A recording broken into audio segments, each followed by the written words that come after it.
Hello everyone, আজ আবার বেরিয়ে পড়েছি ব্রাইড সাজাতে। বলো আজকে তোমার ওয়েডিং, তুমি কিরকম লুক চাও? আমাকে যেটা ভালো লাগবে সেটাই করে দিও, যেটা আমাকে বেস্ট আমার লাগবে। এতগুলো কাজ করে দেবে, তার থেকে বেস্ট আমাকে করে দেবে, সব থেকে ভালোটা। তবু তোমার কিরকম আই মেকআপ চাই বা হেয়ার স্টাইল? হেয়ার স্টাইলটা যেরকম তোমার যেটা বলে না, তোমার যেটা ভালো হবে সেটাই করে দিও, আমার কোনো আইডিয়া নেই। আচ্ছা ঠিক আছে, তুমি একটা ছবি দেখিয়েছিলে, দেখছি সেরকম কতটা কি করে দিতে পারি। আর আই মেকআপটা আর তোমার মনে মতো করে। কাজল হবে? হ্যাঁ, কাজল থাকবে, আচ্ছা, হালকার উপর দিয়ে। সাবেক কীরকম? ঠিক আছে, চলো দেখা যাক কতটা কি করতে পারি। তো তোমরা তো দেখতেই পেলে আজকের ব্রাইড সব কিছু আমার ওপরেই ছেড়ে দিয়েছিল, আর আমি চেয়েছিলাম ওর ওপরে একটা সাবেকি ব্রাইডাল লুক করতে। আর পুরো মেকআপের মধ্যে ওকে একবারও আয়না দেখতে দিইনি, আর আয়নাটা দেখার পর ওর রিয়াকশান দেখো, ও কি বলবে বুঝতে পারছে না, এতটাই হাসছে।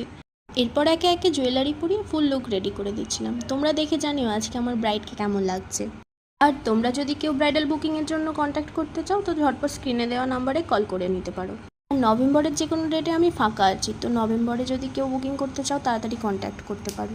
আর কেউ যদি বোথ সাইড ফুল ব্রাইডাল প্যাকেজ বুকিং করো তো তার জন্য আছে স্পেশাল ডিসকাউন্ট।